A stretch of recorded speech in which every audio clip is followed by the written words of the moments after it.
Kabanata 411. So may minibar dito. I didn't know that.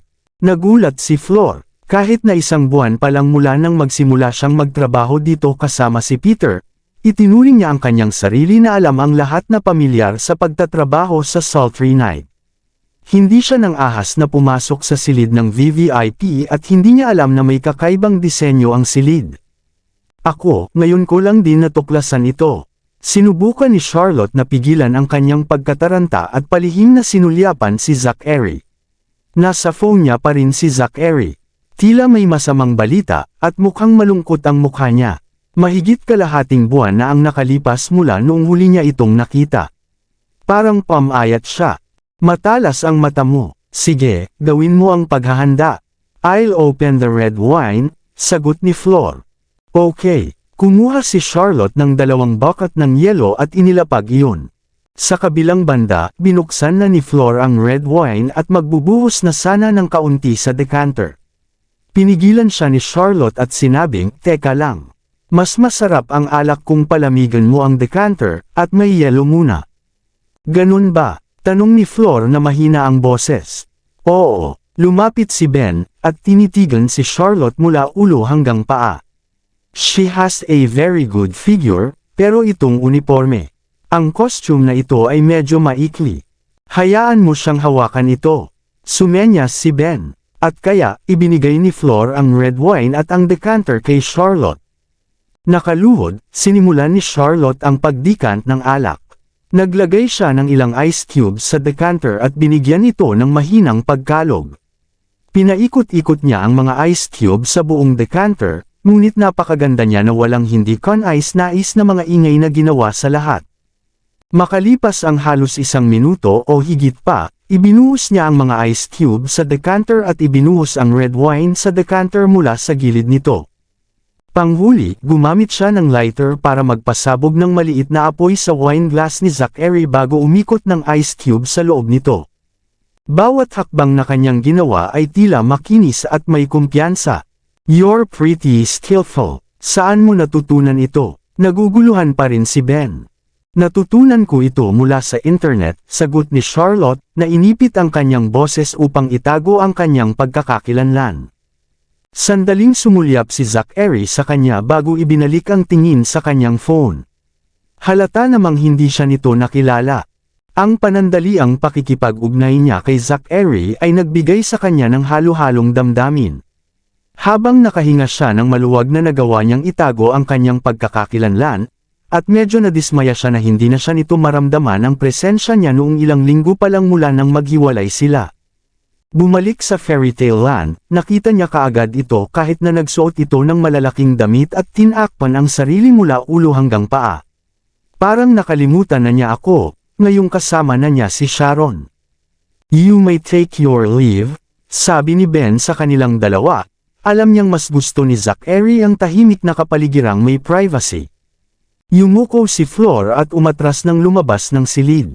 Sumunod naman si Charlotte. Paano ito? Matindi ba ang mga problema? Maingat na tanong ni Ben.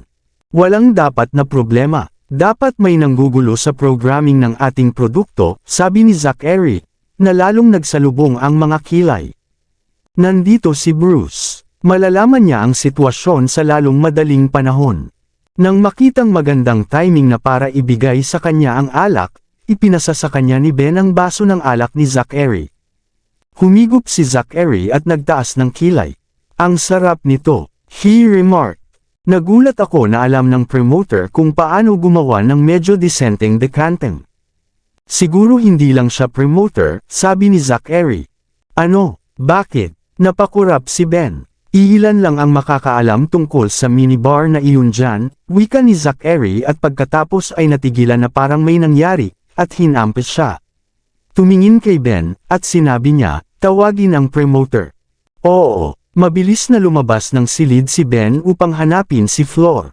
Anong nangyayari? May ginawa ba siyang mali? Nag-aalalang tanong ni Flor. Hindi, napakahusay niyang magdecanting. Gusto kong ihain niya ang alak. Gumawa ng dahilan si Ben. Tama, I'll go get her this instant. Malamang nasa ibang serving area siya ngayon. Baka tumagal ako a while to find her, magalang na sagot ni Flor na nakayuko. Gawin mo ito ng mabilis hanggat maaari.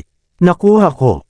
Habang iniikot ni Zachary ang kanyang baso ng alak na may kakaibang ekspresyon sa kanyang mukha, mahinang sinabi ni Ben, hindi pwede si Miss Wind, di ba? Binigyan mo lang siya ng 2 milyon hindi pa nagtagal. Hindi niya ito lulubog pababa to be working here, right? Anything, and I mean anything na parang imposible, at mangyayari sa hangal na babae na iyon. Nahulog ang mukha ni Zachary. She is good as dead if I find out that she's working here as a promoter, at suot ang basurang iyon, hindi ko kulangin. May death wish ba siya o ano? Galit sa pag-iisip, nabigla siya, bakit wala pa siya?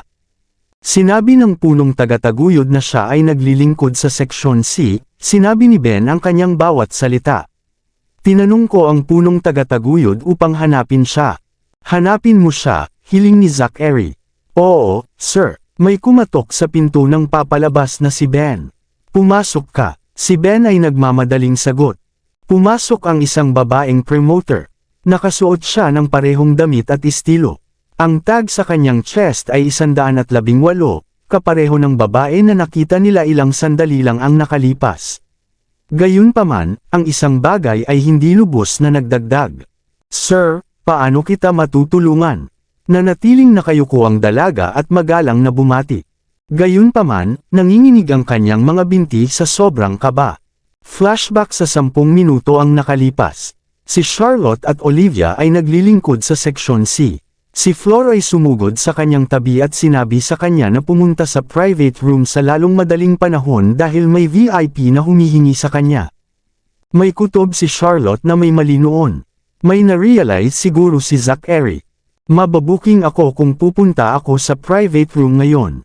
Para may ahon ang sarili sa problema, nakahanap si Charlotte ng isang batang babae na may katulad na pangangatawan na papalit sa kanyang sarili. Inayos niya ang dalaga na magsuot ng wig at dalhin ang kanyang numero. Bilang ganti, nangako si Charlotte na hahayaan ang dalaga para sa isang malaking deal. Gayunpaman, natakot ang dalaga sa dominanteng vibe na ipinalabas ni Zachary pagkapasok niya sa pribadong silid. Hindi man lang siya naglakas loob na iangat ang ulo para tingnan ang lalaki. Natapos na namin ang lahat ng aming inumin, at medyo nasiyahan kami sa paraan ng pagdekant mo ng alak ngayon. Magdekant ka ng isa pa para sa amin, please. Oo naman. Itinuro sa kanya ni Charlotte at ni Olivia kung paano magdekant ng alak kapag may natitira pang oras. Bilang resulta, ang batang babae ay nakakuha ng napakaraming kumikitang deal dahil sa kanyang husay. Sa parehong dahilan, si Charlotte ay humingi ng tulong sa batang babae upang magpanggap bilang kanyang sarili. Gayunpaman, hindi inaasahan ni Charlotte na ang babae ay kabahan ng husto na siya ay praktikal na kinakabahan kapag nagdekant ng alak.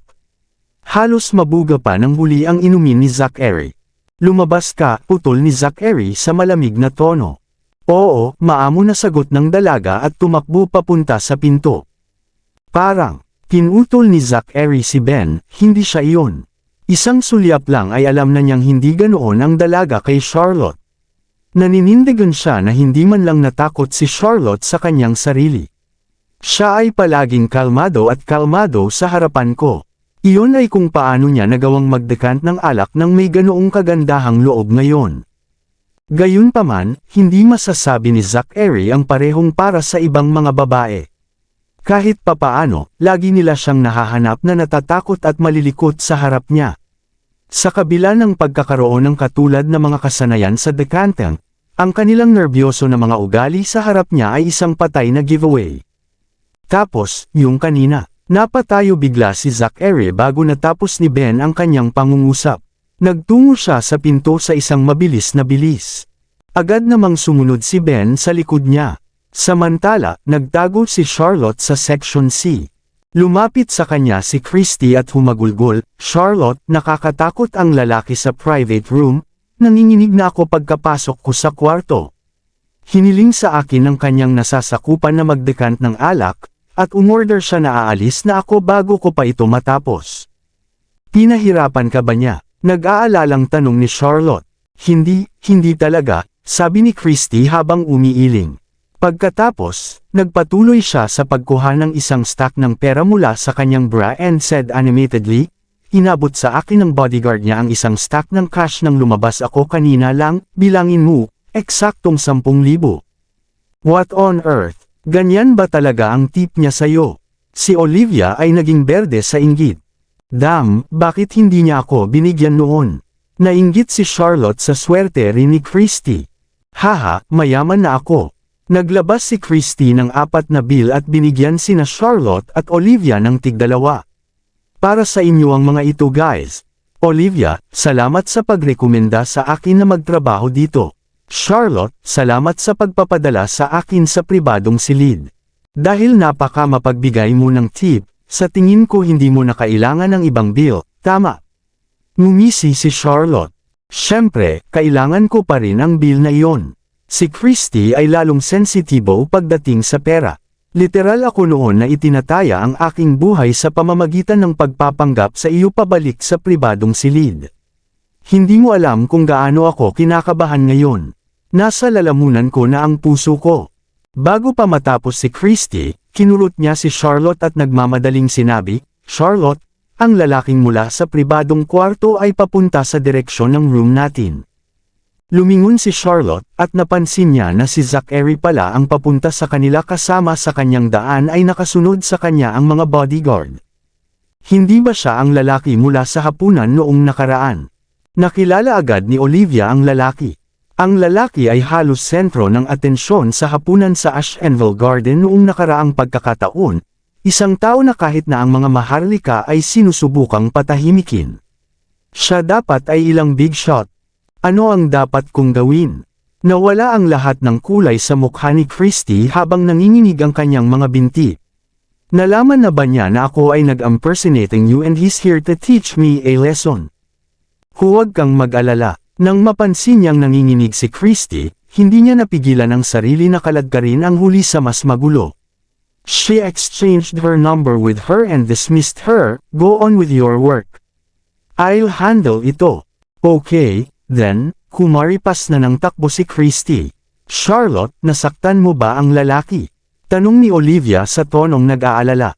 "Siguro, kung hindi ko siya nakilala o tinatrato na parang escort, baka hindi na sana ang mga landas namin ay tumawid na naman." "Let's go." Malapit na sila, sinubukang hilahin ni Olivia si Charlotte. Ang dalawa sa kanila ay mas pamilyar sa mga pasilyo. Hindi nagtagal, natagpuan nila ang kanilang mga sarili sa loob ng Section A. Nang mapansin na nagkibit-balikat sila sa grupo, nakahinga ng maluwag si Charlotte. Inayos ni Flor na tumulong tayo sa Section C ngayon. Paparusahan ba niya tayo kapag nalaman niyang nasa Section A tayo sa halip? Si Olivia ay nag-aalala tungkol sa pagsuwi sa mga kaayusan ni Flor. "Pumunta ka sa Section C," si Charlotte ang sumulpot sa kaibigan.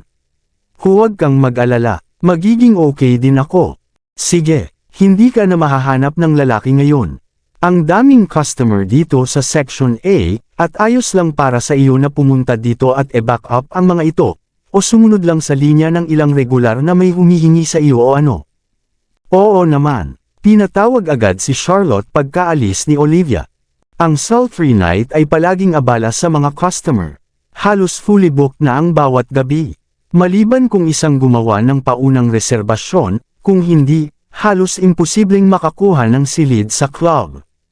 Ang ilang organisasyon ay nagsasagawa ng isang party sa Section C, at sila ay na-shorthanded doon.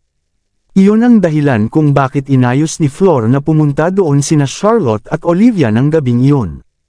Samantala, sa Section A, ang mga bisita sa pribadong silid ay umorder ng maraming inumin. Si Charlotte noon ay lalo na masiglang dumalo sa malaking order. Itinulak niya ang mga kariton ng mamahaling alak sa pribadong silid at nakayuko sa sahig habang siya ay nagbubuhos ng inumin para sa mga bisita. Halos lahat ng negosyante ay may hawak na babaeng punong abala habang sila ay umiinom at nakikipaglandian sa mga babae sa sofa. Ito ay maliwanag na sila ay may oras ng kanilang buhay. Ang isa sa mga lalaki ay nakamasid kay Charlotte kahit na ang isa pang hostess ay nasa kanyang mga bisig. Inabot niya laban sa mga hita ni Charlotte gamit ang dulo ng kanyang mga daliri at lamandi, "Hoy pretty, ang ganda ng katawan mo. Bakit, hindi tayo mag-e-enjoy sa ilang inuman?" "Salamat sa alok, sir. Pero hindi ako marunong uminom." Lumipat si Charlotte sa isang tabi. "Paanong hindi ka makakainom kapag nagtatrabaho ka sa sultry night?" Ngumiti ng matalim ang lalaki at nag-alok, "Anong masasabi mo sa 1,000 kada inumin, him?" "Haha, ikaw talaga ang player." Nagtawanan ang ibang mga lalaki. "She's still too young, let us drink with you." Sinubukan ng iba pang hosts na alisin si Charlotte sa malagkit na sitwasyon. "I don't think she's that young though," the man was still eyeballing Charlotte in a lecherous manner. "Sasabihin ko pa nga na siya ay mahusay na binuo sa pamamagitan lamang ng pagtingin sa isang bahagi niya." Nagsalubong ang kilay ni Charlotte at tumayo para umalis. Tumayo ang lalaki at kinaladkad si Charlotte, "Hoy pretty, don't get on my nerves. Bitawan mo ako." Senggal naman ni Charlotte sa kanya. "Paano kung hindi?" Walang kahihiyang lumapit sa kanya ang lalaki. "Napakabango mo." Naiinis sa masungit na ugali ng lalaki, sinubukan niyang ipagkibit balikat ito. Gayunpaman, hinigpitan ng lalaki ang kanyang hawak na humawak sa kanyang pulso, at tila hindi niya mapalaya ang sarili, kahit anong pilit niya. Bumukas ang pinto ng pribadong silid at pumasok ang isang payat na figure. Ang lalaki ay hindi nasisiyahan sa pagkagambala at nagalit, "Who the fa?" Nilunok niya ang kanyang mga salita pabalik sa kanyang bibig. Ang obsidian deep set na titig ay nagpakita ng isang nangingibabaw na vibe. Ang kanyang mahigpit na titig ay lalo nakitang-kita sa ilalim ng madilim na ilaw sa pribadong silid. Ang mga bodyguard sa likod ng lalaki ay naglabas din ng nakakatakot na aura. Walang kamalay-malay na lumingon si Charlotte at nagnakaw ng isang sulyap, ang kanyang puso ay tumibok ng malakas. "Damn it, paano niya nalaman na nandito ako?" Kabanata 415. Pinikit ni Zachary ang kanyang mga mata sa pulso ni Charlotte. "Hindi mo ba siya pakakawalan?" Si Ben ay sumigaw sa lalaki. "Pagod ka na bang magkapit ang mga kamay mo sa katawan mo?" Nagmamadaling binitawan ng lalaki si Charlotte at umatras ng ilang hakbang at napahiga sa likod ng sofa. Siya ay nagtanong sa isang nag-aalalang paraan, Sino kayo?" Ang ibang mga lalaki sa sofa ay natakot sa kanilang talino at hindi na ng ahas gumawa ng ingay. "Gawin mong mawala ang kamay na nakahawak sa pulso niya kanina." Utos ni Zachary bago tumalikod para umalis. Natigilan, nanlamig si Charlotte sa kinatatayuan, at nanlaki ang mga mata sa hindi makapaniwala sa mga pangyayari. Bago pa niya malaman kung ano ang nangyari, ang mga tunog ng lalaki na umiiyak sa sakit ay napuno sa pribadong silid. Habang pinapakinggan niya ang tunog ng lalaki na sumisigaw sa sakit, sinalubong siya nang makitang humahakbang si Ben sa mga kamay ng lalaki sa sahig. Umalangaw-ngaw sa kanyang tainga ang malulutong na tunog ng mga bitik ng buto ng lalaki.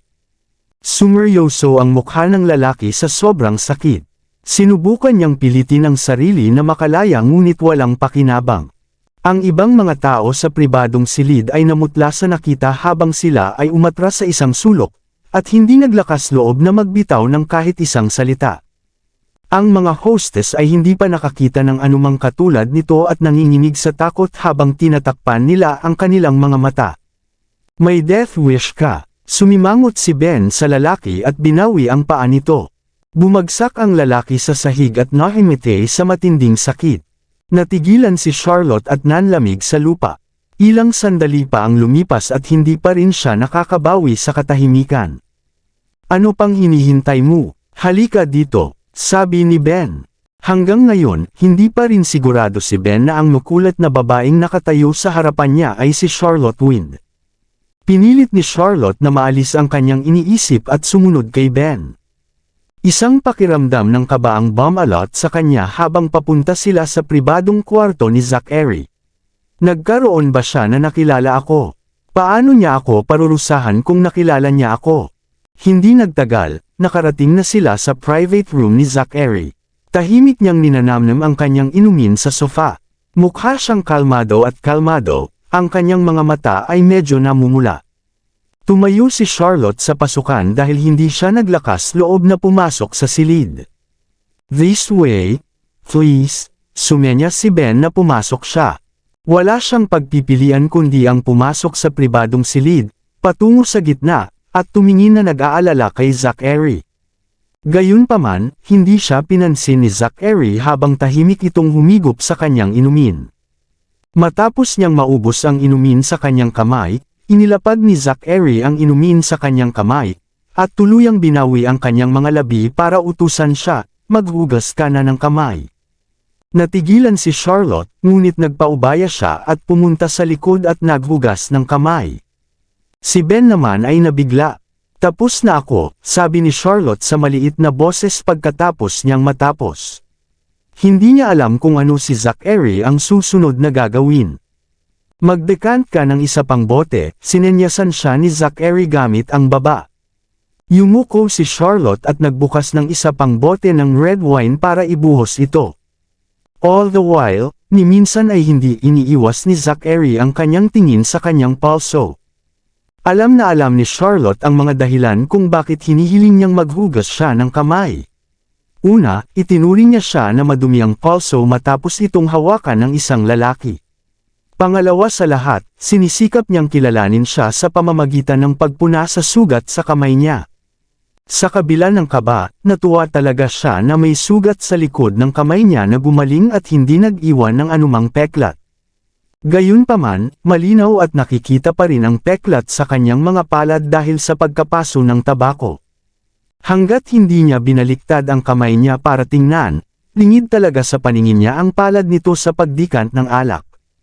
Pagkatapos niyang magdekantang, binuhusan siya ni Charlotte ng kalahating baso.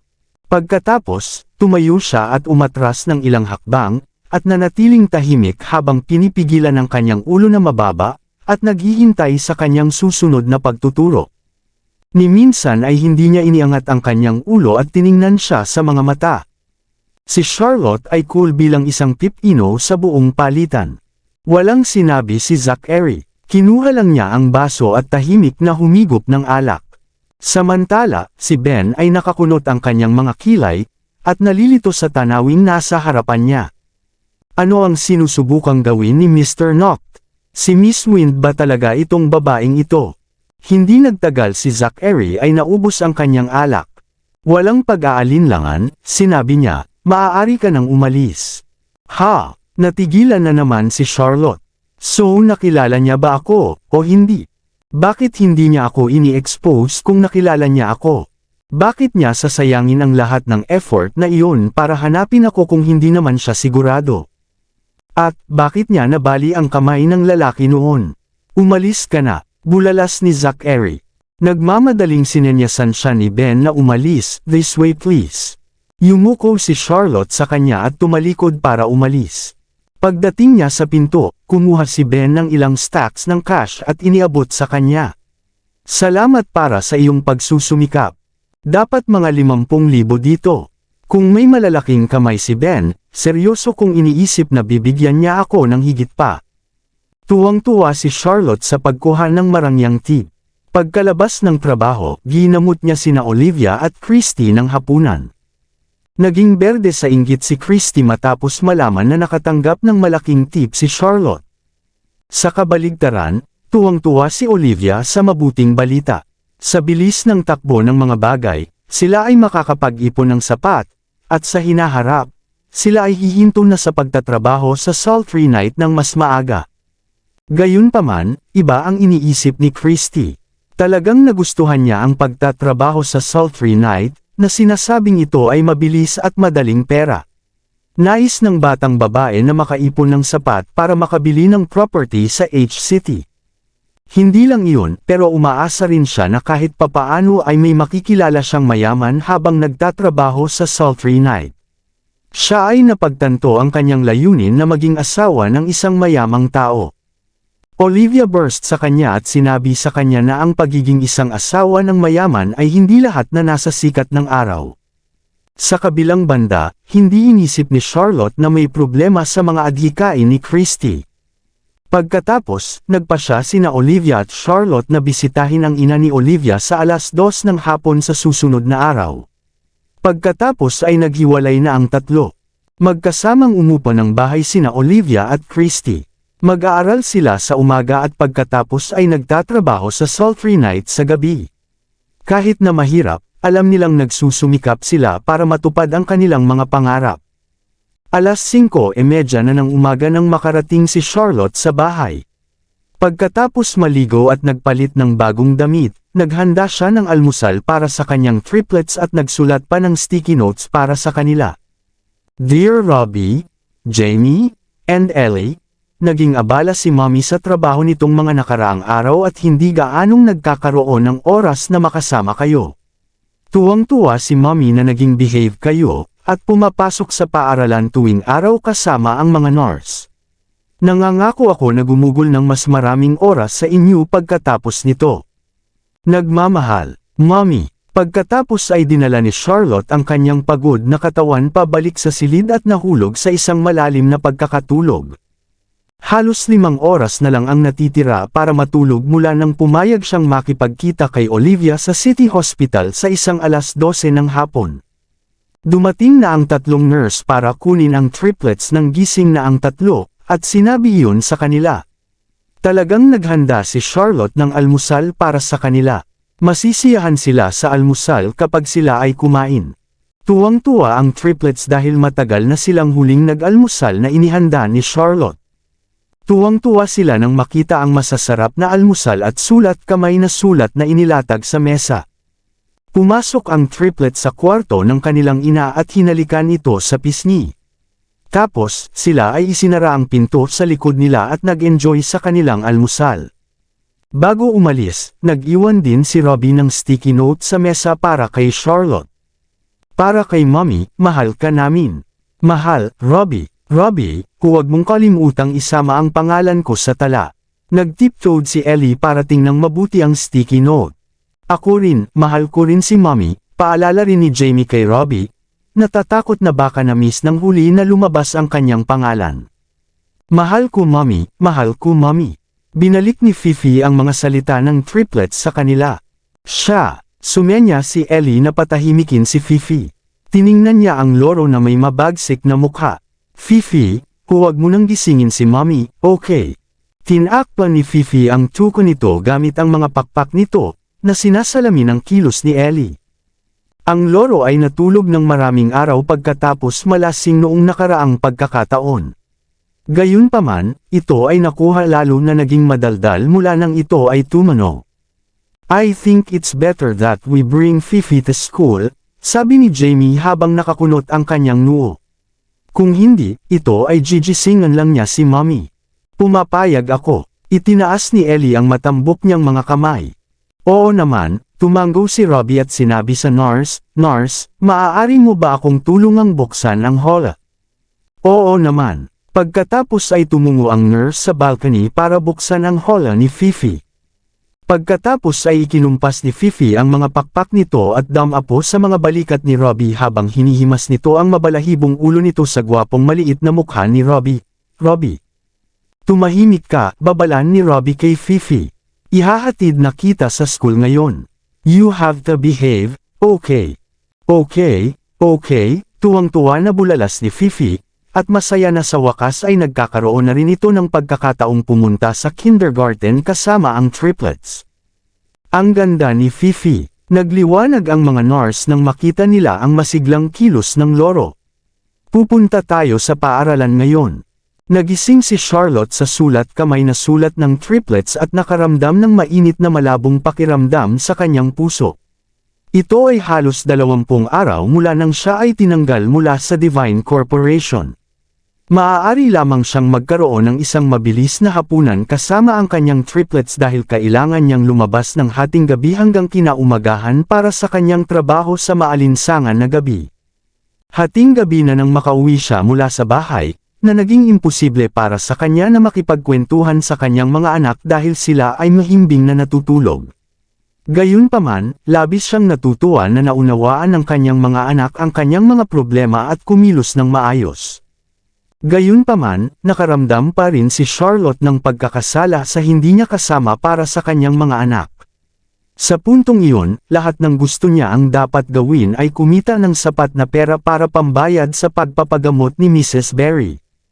Pagkatapos, maaari siyang bumalik sa kanyang normal na buhay, at sa hinaharap ay gumugol ng mas maraming oras kasama ang kanyang mga anak. Tumunog ang telepono sa sandaling iyon. Ito ay si Olivia checking in on her, asking kung bumangon na ba siya sa kama. Nawala sa pag-iisip si Charlotte at nagmamadaling naghanda. She dashed for the door and made her patungo sa City Hospital para makipagkita kay Olivia. Ang huli ay naghihintay sa pasukan ng ospital nang dumating si Charlotte. Silang dalawa ay tumungo sa ward. Habang nasa daan, tinanong ni Charlotte ang kanyang kaibigan tungkol sa kalagayan ng kanyang ina, at nagsimulang ikwento ni Olivia ang kanyang mapait na nakaraan. Noong nasa middle school ako, namatay ang tatay ko. Naging janitor si nanay sa isang kumpanya sa lungsod upang suportahan ang aking pag-aaral. Ang kanyang amo ay isang mabuting Samaritano. Alam niya ang kalagayan ng aking ina at siya ang nag-sponsor sa aking pag-aaral dito mismo sa lungsod. Ang aking mga gastusin at tuition fee para sa high school ay binayaran ng kanyang amo. Ang kumpanya ng boss ni nanay ay nagkaroon ng ilang problema noong ako ay nasa aking huling taon sa high school. At nasangkot pa ang mga pulis. Isang araw, isang misteryosong tao ang pumasok sa opisina ng kumpanya para hanapin ang amo ni nanay. Naisip ng nanay ko na baka saktan ng lalaki ang kanyang amo, at gustong sabihin sa kanya. Gayunpaman, sa hindi malamang dahilan, siya ay nahulog mula sa building. Mapalad siyang nahulog sa balkonahe na isang palapag lang pababa, at nakaligtas. Gayunpaman, siya ay nasa isang coma mula noon. 4 na taon na. Pakiramdam ni Charlotte ay sumikip ang kanyang dibdib matapos marinig ang kwento ni Olivia. Dinala niya ang huli sa medyo tahimik na lugar at nagtanong, Olivia, ano ang pangalan ng kumpanyang pinagtatrabahuhan ng nanay mo? Ano ang pangalan? Ito ay ang Wind Corporation. Ang pangalan ng boss ay si Richard Wind. Kita mo, siya ay may parehong apelyido bilang ikaw. Kaya naramdaman kong malapit ako sa iyo pagkatapos mong sabihin sa akin ang pangalan mo noong una tayong nagkita. Natigilan sa paghahayag, si Charlotte ay hindi nakapagsalita. Anong problema, Charlotte? Nagulat si Olivia sa reaksyon ng kaibigan. Talagang may paraan ang tadhana para pagsamasamahin ang mga tao. Nadama ni Charlotte ang isang alon ng emosyon na dumaan sa kanya. Si Richard Wind ang aking ama. Ha? Natigilan si Olivia. I've heard my mom mention that Mr. Wind had a daughter. I just didn't expect na ikaw yon. Alam mo bang namatay ang tatay ko 4 na taon na ang nakakaraan? Ang mga mata ni Charlotte ay puno ng luha. Tumalon siya sa labas ng gusali. Alam ko, nasa balita yon. Namula ang mga mata ni Olivia. Ang aking ina ay nakoma noong ika-20 ng Abril habang si Mr. Wind ay nagpakamatay noong ika-21 ng Abril. Nabanggit mo ba na may nagtangkang saktan ang aking ama? Nag-aalalang tanong ni Charlotte. Oo, tinawagan ako ng nanay ko noon at sinabing may misteryosong lalaki ang pumasok sa kumpanya at hinanap ang iyong ama. Naisip niya na maaaring subukan ng lalaki na saktan siya, at nais niyang paalalahanan ang iyong ama ng potensyal na panganib. Nag-alala ako sa kanya at sinabi ko sa kanya na hanapin ang security guard para i-back up siya. Gayunpaman, siya ay hindi man lang natapos bago namatay ang linya. Ilang beses ko siyang sinubukang tawagan pero ang tawag ay hindi na makalusot. Noong gabi ring iyon, nabalitaan ko na nahulog siya. Nagsimulang tumulo ang mga luha sa pisngi ni Olivia habang kinukwento niya ang pangyayari. Nawalan na ng malay ang nanay ko nang isugod ito sa ospital. Nasa labas si Mr. Wind sa emergency room. Kitang-kita ko na guilty siya sa buong pangyayari. Iniwan niya ako sa labas at umalis nang walang sabi-sabi. Talagang wala akong ideya kung ano ang sinusubukan niyang gawin, at sa wakas ay natanto ko ang kanyang intensyon kinabukasan pagkatapos ko manood ng balita. Sa tingin ko, ang relo lang ang naiwan niya, at ibinigay niya ito sa akin na umaasa na magagamit ko ito para sa pagpapagamot ng aking ina. Tumulo ang luha sa pisngi ni Charlotte. Ang kanyang ama ay isang altruistikong kaluluwa sa buong buhay niya na nakatulong sa hindi mabilang na tao. Hindi nagulat si Charlotte na ang mga taong tulad ng ina ni Olivia ay makaramdam ng pasasalamat sa kanyang ama. Charlotte, hinawakan ni Olivia ang mga kamay ng kanyang kaibigan at nagpapasalamat na sinabing, mabuting tao si Mr. Wind. Iningatan niya ang mga bayarin sa pagpapagamot ng aking ina sa kanyang isip kahit na nasa pinakamababang punto na siya ng kanyang buhay. Nako mo lang ang nanay mo sa pagsisikap na iligtas ang tatay ko. Tama lang na tiisin namin ang paggamot sa gastos, sabi ni Charlotte sa tonong nagsisisi. Ibinento ko ang relo na iniwan ni Mr. Wind sa halagang 1,000,000. Ako ay umaasa doon para sa medikal ng aking ina na paggamot sa lahat ng mga taon na ito. Well, actually, hindi ko na dapat ibenta, pero high school pa lang ako, and my mom ay walang gaanong ipon, kaya. Si Olivia ay sinalanta ng guilt. Naiintindihan ko, sabi ni Charlotte habang tinatango ang kanyang ulo. Olivia, ang nanay mo at pareho kayong mabait na kaluluwa. Napabuntong hininga si Olivia. It's so unfair. Bakit nangyayari ang masasamang bagay sa mabubuting tao? Oo, alam ko tama. Napabuntong hininga si Charlotte at nagpatuloy sa pagtatanong, tama, nabanggit ba ng nanay mo kung sino ang misteryosong lalaki noon? Ano man ang tungkol sa hitsura ng tao. Wala siyang binanggit tungkol dyan, umiling si Olivia. Parang nagmamadali siya. Walang oras para isa-isahin pa niya ang mga detalye. Binabaan na niya ako ng tawag bago pa man ako makasagot sa kanya. I see. Tapos, puntahan muna natin ang nanay mo. Nagtungo silang dalawa sa ward ng ina ni Olivia. Nakahiga ang kanyang ina sa hospital bed na may maraming tubo na nakakabit sa kanyang katawan. Ang kanyang katawan ay mahina at payat dahil sa napakaraming taon na nakaratay. Ang ina ni Olivia ay nasa mid-40s lamang, ngunit siya ay mukhang lampas sa kanyang edad. Ang maliksi na asal ni Olivia sa pagpupunas sa katawan ng kanyang ina, pagpapalit ng kanyang damit, at pag-aayos sa palikuran ay kwento ng mga paghihirap na dinanas ng dalaga sa paglipas ng mga taon. Nakaramdam si Charlotte ng bukol sa kanyang lalamunan habang pinagmamasdan ang kaibigan at nataman ng matinding guilt. Ang ina ni Olivia ay hindi sana hahantong sa ganito kung hindi dahil sa pagliligtas sa kanyang ama. Malamang na mahirap para kay Olivia na hilahin ang sarili sa lahat ng mga taon na ito. Gusto ko talaga silang tulungan pareho. Sa pag-iisip na ito, hiniling ni Charlotte kay Olivia na dalhin siya sa doktor ng kanyang ina upang malaman ang higit patungkol sa kanyang kalagayan. Humingi pa si Charlotte ng kopya ng medical records ng kanyang ina bago ibinigay ang tawag kay Reyna. Ayaw niyang mahirapan si Reyna. Gayunpaman, nadama niya na ang kanyang pagsisikap ay kinakailangan upang matulungan si Olivia. Kung titingin siya sa ibang direksyon para kay Reyna ang relasyon kay Zack Eric, akala niya talaga si Reyna ay isang taong pwede niyang kaibiganin. Siyempre, plano ni Charlotte na pasanin ang lahat ng gastos sa pagpapagamot. Kailangan lang niya ng isang propesyonal na linawin ang bagay para sa kanya. Ilang ring ang itinagal bago tuluyang kinuha ni Reyna. Miss Wind. Dr. Langan, kailangan ko ng tulong mo. Magandang oras ba ito para makipag-usap? Sure, fire away, nanatiling magalang si Reyna kay Charlotte. Mayroon akong kaibigan na nakoma sa loob ng 4 na taon dito sa City Hospital. Siya ay nasa isang plano sa paggamot ngunit ang kanyang kalagayan ay lumala kamakailan. Alam ko na isa kang magaling na doktor, at gusto ko ang iyong second opinion tungkol dito. Mayroon ka bang medical records? Ipaalam sa akin ang pangalan at detalye ng pasyente at tatanungin ko ang aking mga tao para malaman pa. Oo, pero nasa papel. Kailan magiging komportable para sa iyo? Paano kung makita kita at ibigay ito sa iyo ng personal?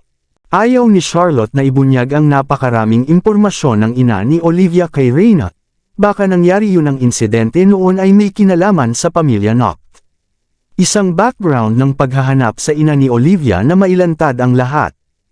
Kaya naman, binalak ni Charlotte na hayaan na lang si Reyna na suriin ang hard copy ng mga medikal na record nang hindi na kailangan ng isang tanda sa pagkakakilanlan ng pasyente. Sa pagkakataong iyon, hindi na mahuhukay ni Reyna ang butas. Pupunta ako sa ospital bukas ng umaga. Great, magkita na lang tayo bukas ng umaga. Matapos ibaba ang tawag, hinarap ni Charlotte si Olivia.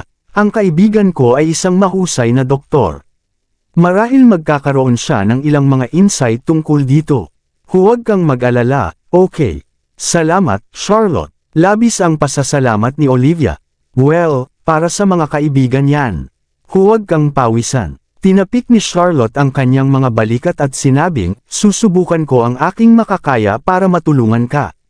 Salamat, napaiyak si Olivia at niyakap ang kaibigan. Maraming salamat sa lahat ng sumusubaybay. Please subscribe and follow my YouTube and Facebook channel, Filipino Novel. Maraming salamat po.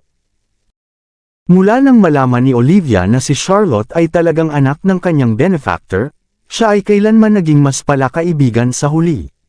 Si Charlotte naman ay mas inalagaan si Olivia dahil sa kalagayan ng kanyang ina. Pumasok silang dalawa sa trabaho sa sultry night nang sumapit ang gabi. Dinala ni Olivia si Charlotte sa Section C upang kumuha ng mga order. Isang promoter ang sumugod sa kanilang tabi.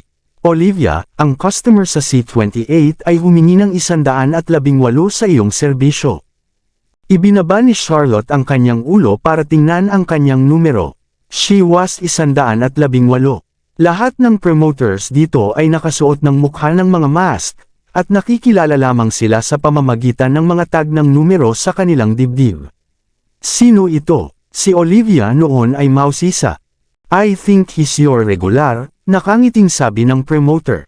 Mukhang kargado ang mga iyon. Umorder sila ng kaunti ng mamahaling bote sa sandaling dumating sila.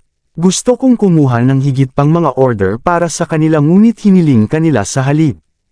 Sure, pupunta ako doon sa lalong madaling panahon.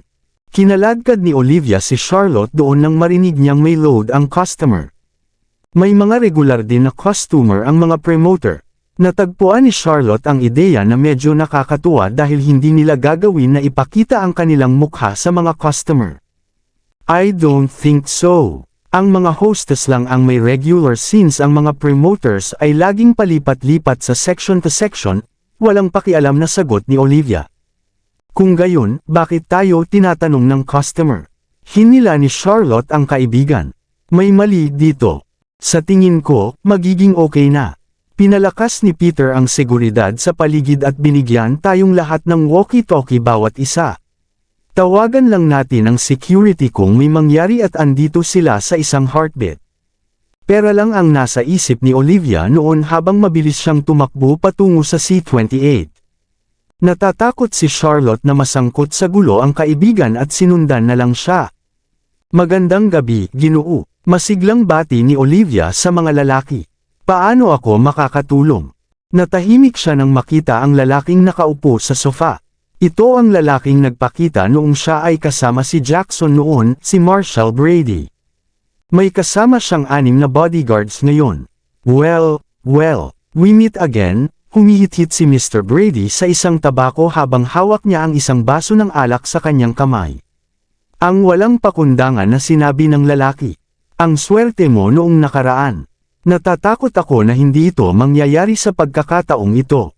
Itinulak siya ng isang bodyguard at si Charlotte papunta sa kanya noon. Pasuray-suray si Olivia at muntik nang mahulog sa sahig, ngunit pinatatag siya ni Charlotte sa takdang oras. Anong gusto mo? Pinandilatan ni Charlotte ang lalaking nasa harapan niya. Siyempre gusto kitang ligawan. Ang mga labi ni Mr. Brady ay pumulupot sa isang mapanlinlang na ngiti. Pangalanan ang iyong presyo, at ito ay isipin mo ang pagiging sugar daddy ko, basta nasiyahan ako sa performance mo ngayong gabi.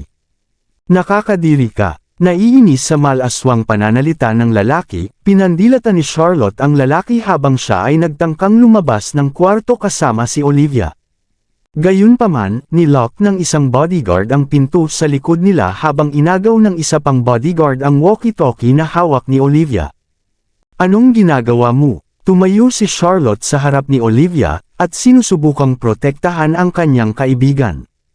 Huwag mong subukang pukawin ang anumang bagay dito. Mayroon kaming security patrolling. Nanginginig ang boses ni Olivia dahil sa takot. Parang nakalimutan nyo na ang soundproofing system dito, kahit ako ang magdesisyon para sa iyong kaibigan dito, wala man lang maririnig na tunog ang mga tao sa labas. Pagkatapos, humagalpak ng tawa si Mr. Brady habang ibinuko niya ang kanyang mga paa at itinuro ang kanyang ibabang bahagi sa kay Charlotte. I'll let you go if you can satisfy me. Kung hindi, hehe. Walang hiya, nagngangalit si Charlotte sa kanyang mga ngipin. Shameless ang middle name ko, bitch. Pagkatapos ay tiningnan ni Mr. Brady ang kanyang mga bodyguard. Pagkatapos ay hinatak ng kanyang mga bodyguard ang buhok ni Charlotte at kinaladkad siya sa gilid ni Mr. Brady. Hayaan mong tingnan kung mabuti ang mukha na iyon. Ipinatong ni Mr. Brady ang kanyang ulo sa sofa at hinubaden siya ng maskara. Naningkit ang mga mata nito nang makita ang mukha nito. Hindi nagsinungaling sa akin si Miss Blackwood. You're really a nakaakit-akit na maliit na minx. Pagkatapos, sinimulan niyang tanggalin ang mga damit ni Charlotte sa harap mismo ng lahat. Bitawan mo ako. Pinilit ni Charlotte na palayain ang sarili ngunit wala itong nagawa. Let her go. Gustong tumakbo ni Olivia at tulungan ang kaibigan ngunit pinigilan siya ng mga bodyguard nito. Siya ay sumigaw sa kawalan ng pag-asa, kayong mga hayop ay masusunog sa impyerno. Sampal. Sinampal ng bodyguard si Olivia sa tapat ng mukha niya. Napasubsob siya sa sahig habang tumutulo ang dugo sa gilid ng bibig niya. Samantala, ang damit ni Charlotte ay napunit na parang basahan. Kabanata 420. Hinubad na ni Mr. Brady ang kanyang pantalon, at desperado na ang kinan si Charlotte sa lalong madaling panahon. Na may isang sickening chuckle, he said, balita ko dati ka daw babae ni Mr. Noct. Hahaha, I can't wait to get sa isang lasa mo. Sa mismong sandali, ang silid ng pribadong silid ay bumukas at isang matuwid na tinig. Tumigil ka. Ang ilang mga bodyguard ay sumugod sa pribadong silid at iniligtas si Charlotte. Pag-angat ng ulo, napansin ni Charlotte na si Jackson iyon. Brady, isa kang bastard. Itinuro ni Jackson si Mr. Brady at nagngangalit ang kanyang mga ngipin, how could you na gumawa ng ganyan? Mr. White, bakit palagi mo na kinakampihan ang babaeng ito? Anong uri ng may relasyon ba kayo ng babaeng ito? Naasar si Mr. Brady. May death wish ka talaga. Alam mo ba kung kanino siya pag-aari? Muling sinipa ang pinto ng kwarto ng pribadong silid pagkatapos niyang magsalita. Isang payat na figure ang pumasok sa silid, at ang lalaki ay mukhang siya si Lucifer habang siya ay naglalabas ng aura at nangingibabaw na vibe. Nagmamadaling ibinaling ni Charlotte ang kanyang ulo sa isang tabi habang kinakapa niya ang kanyang maskara. Hindi niya ginusto na si Zachary to see her in such a disheveled manner. Gayunpaman, huli na, nakita na ni Zachary ang lahat, at ang kanyang sirang damit, at ang nakalabas na balat. Ang kanyang namumula na mga mata sa nagngangalit na galit. Bastard, may death wish ka talaga. Si Ben ay sumugod at sinunggaban ang hamak sa kanyang lalamunan habang siya nagalit, how dare you put a finger on Mr. Noct's woman? Ako, wala akong ideya, si Mr. Brady ay nag-atubiling ipaliwanag ang kanyang sarili. Hindi ko alam. Parang, sumigaw si Jackson sa lalaki, sinabi ko na sa iyo dati. Babae siya ni Mr. Noct at sinabihan kang huwag para makakuha ng anumang ideya tungkol sa kanya, ngunit parang hindi mo pinansin ang mga babala ko. Mapahamak ka, Jackson White. Si Mr. Brady ay kumukulo sa galit sa puntong iyon. Kailan pa ako nakahakbang sa buntot mo? Bakit mo ako binabato ngayon? Tapos, lumingon yung lalaki at nagpaliwanag kay Zachary, Mr. Noct, I only came here because of Miss Blackwood. Sinabi niya na isa sa alang-alang niya ang pakikipagtulungan sa akin kung ginahasa ko ang babaeng ito. Inalis ni Zachary ang kanyang coat at ibinalot ito kay Charlotte at nagutos na may malamig na tono, umalis ka na dito muna. Nakahawak siya sa coat na parang ito ay isang nagliligtas buhay na dayami at sumuray-suray sa gilid ni Olivia. Ang duo saka nagmamadaling lumabas ng kwarto. Pagkalabas nila ng kwarto ay maririnig na nila ang pag-iyak ng sakit mula sa pribadong silid. Nanginginig si Olivia nang marinig ang kaguluhan habang ang kanyang mga binti ay naging jelly at halos bumagsak sa sahig. Pinatatag ni Charlotte ang kaibigan niya noon. Sino ang mga taong iyon? Napasandal si Olivia sa dingding habang hindi napigil ang nanginginig. Hindi sila mabubuting kaluluwa, sigurado iyon. Inalalayan ni Charlotte ang kaibigan habang naglalakad sila. Tara hanapin natin si Peter. Kailangan mong pumunta sa ospital dahil nasugatan ka. Okay lang ako, palamigan ko lang ang pisngi ko ng yelo. Nilingon ni Olivia ang kaibigan. Ako ang isa sino ang dapat magtanong sa iyo nito. Ayos ka lang ba? I'm okay. Si Charlotte ay nakaramdam ng guilt habang pinagmamasdan ang namamaga na mukha ng kaibigan. Hinatak kita papasok sa gulo na ito. Huwag kang mag-alala tungkol dito. Besties tayo, at siguradong hindi mo ako dinadala sa anumang gulo. Si Olivia pa rin ay nanginginig sa pangamba. Sino nga pala si Mr. Knock na yon? Boyfriend mo ba siya? Bakit sila lagi mong sinasabi na boyfriend mo siya? Mahabang kwento. Bago pa siya makatapos, si Peter ay sumugod na sa kanilang tabi kasama ang kanyang mga tao sa likuran niya. Are you okay kayong dalawa? Peter, sumugod si Olivia at hinila ang lalaki. Sobrang nakakatakot ngayon lang. May nagtangkang mang-rape kay Charlotte, at pagkatapos. Nandito ba si Mr. Knock? Pinutol ni Peter si Olivia at lumingon sa halip na tanungin si Charlotte. Oo, tumango siya. My goodness, mahihirapan ako sa pagkakataong ito. Sinampal ni Peter ang sarili sa kanyang mukha at galit na galit.